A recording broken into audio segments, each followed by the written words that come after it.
Welcome to Gargi kitchen. எங்கள் channel subscribe பண்ணுங்கள், bell button click பண்ணுங்கள். எங்கள் வீடியோ நோட்டிஃபிகேஷன் உங்களுக்கு ரீச் ஆகும். எங்கள் சேனல் லைக் பண்ணுங்கள், ஷேர் பண்ணுங்கள், கமெண்ட் பண்ணுங்கள். இன்னைக்கு நம்ம செய்ய போகிற ரெசிபி ரவா உப்புமா. இது எல்லோருக்கும் தெரிஞ்சது தான். வெளியூரில் தங்குற பேச்சுலர்ஸ்களுக்காக அளவுகளோட செய்கிறேன். இந்த மாதிரி ஈஸியான ரெசிபி, பிரேக்ஃபாஸ்ட் ரெசிபி நிறைய செஞ்சு காட்டலான்னு இருக்கேன். இப்போ வாங்க பார்க்கலாம். அதுக்கு ஃபஸ்ட்டு அடுப்பை ஆன் பண்ணிக்கோங்க. இது ரவா வறுத்த ரவா தான். 1 டம்ளர் ரவா. 1 டம்ளர் ரவாவுக்கு 2 டம்ளர் அளவு தண்ணி, அதுதான் கணக்கு. இருந்தாலும் நம்ம ஒரு வாட்டி கூட வறுத்துட்டு செஞ்சோம்னா ரவா உப்புமா சூப்பரா வரும். இது ஒரு வாட்டி வறுத்து வச்ச ரவா தான் இது. உப்புமா செய்யறதுக்கு முன்னாடி இன்னொரு வாட்டி இதை வறுத்துட்டு நம்ம செய்யலாம். அது கடாயில போட்டுக்கலாம்.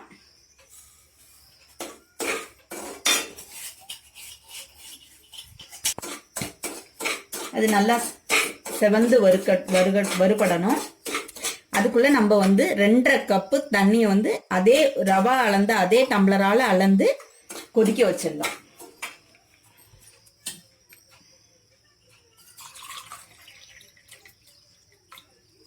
ஒரு கிளாஸ்,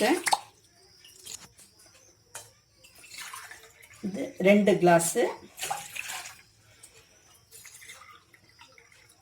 இது 1/2 கிளாஸ். கரெக்டா 2.5 கிளாஸ் எடுத்திருக்கோம். இதுவும் போட்டு இந்த தண்ணி நல்லா கொதிச்சிட்டு இருக்கட்டும். அதுக்குள்ள நம்ம ரவாவை வறுத்தலாம். நல்லா வறுக்க வேண்டாம். எப்படி தொட்டா ஒரு கை முடியாத அளவுக்கு விட்டுருவோம் இல்லையா, அந்த அளவு வறுத்தா போதும். இதை ஒரு பிளேட்ல கொட்டி வச்சுக்கலாம்.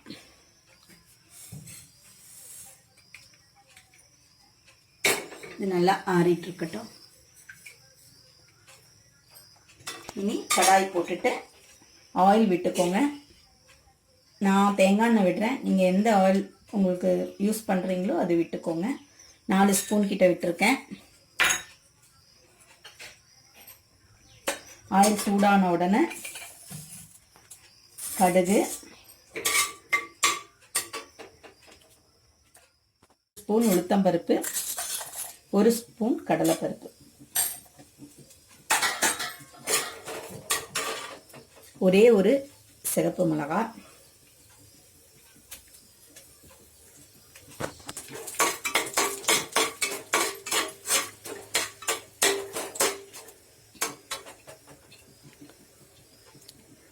ஒரு கருவேப்பிலை. கொஞ்சம் தள்ளி நின்று போட்டுக்கோங்க, பிடிக்கும். ஒரு பெரிய வெங்காயம், அதையும் நறுக்கி வச்சிருக்கேன், அதையும் போட்டுக்கோங்க.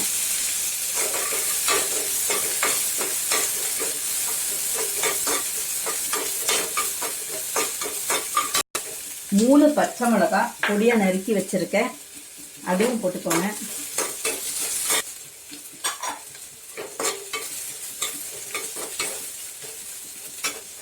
இது 1 ஸ்பூன் கிட்ட இஞ்சி பொடி பொடியா நறுக்கி வச்சிருக்கேன், அதுவும் இதுல போட்டுக்கோங்க.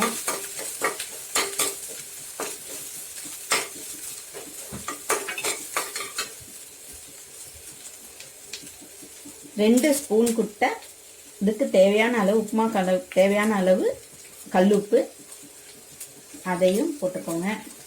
பொடியுப்பு யூஸ் பண்ணுறதா இருந்தால் டேஸ்ட்டு பார்த்துட்டு கொஞ்சமாக ஒரு 1/2 ஸ்பூன் போடுங்க. அதுக்கப்புறம் தண்ணி விட்டுட்டு நம்ம கொதிக்கும் போது 1 ஸ்பூன் எடுத்து டேஸ்ட் பண்ணி பாருங்க, அப்போ தெரியும். வேணும்னா அப்போ உப்பு போட்டுக்கலாம்.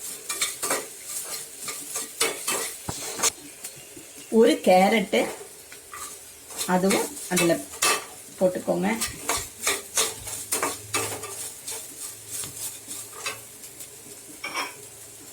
ஒரு 3 பீன்ஸ் நறுக்கி வச்சிருக்கேன், அதையும் அதில் போட்டுக்கலாம்.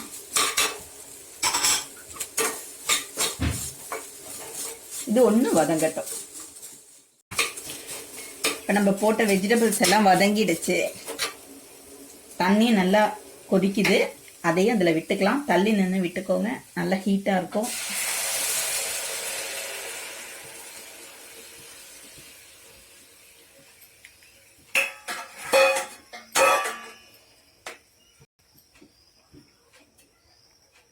வெஜிடபிள்ஸோட வாட்டர் விட்டுட்டோம், அதுவும் நல்லா கொதிக்கணும். அதுக்கப்புறம் தான் நம்ம ரவை சேர்க்கணும்.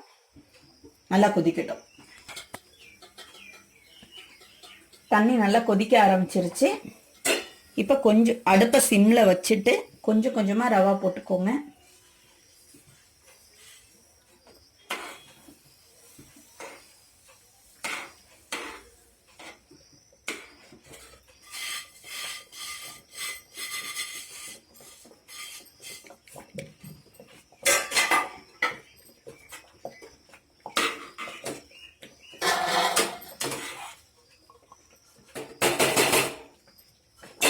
நல்லா மூடி வச்சிருங்க. ஒரு நிமிஷத்துக்கு அப்புறம் பார்க்கலாம். ஒரு வாட்டி நல்லா கலரி விட்டுடலாம்.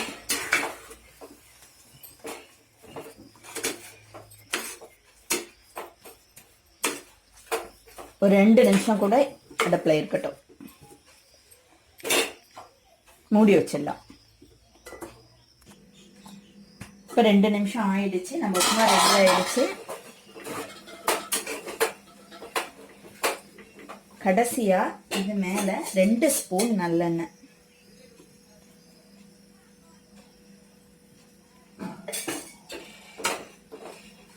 இதையும் விட்டுட்டு அடுப்பை ஆஃப் பண்ணிடுங்க. எப்படி சர்வ் பண்றதுன்னு பார்க்கலாம்.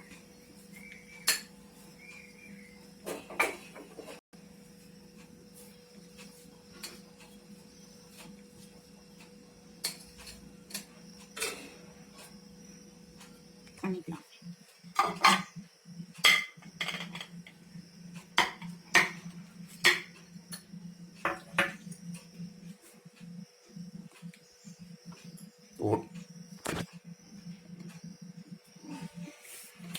நம்ம உப்புமா ரெடி ஆயிடுச்சு. இதே அளவுகளோட இதே மாதிரி செஞ்சு பார்த்துட்டு உங்க இது கமெண்ட் சொல்லுங்க. கண்டிப்பா கமெண்ட் சொல்லுங்க எப்படி இருந்துச்சுன்னு. பிடிச்சிருந்தா லைக் பண்ணுங்க, கமெண்ட் பண்ணுங்க. அடுத்த வீடியோல பார்க்கலாம். பாய்.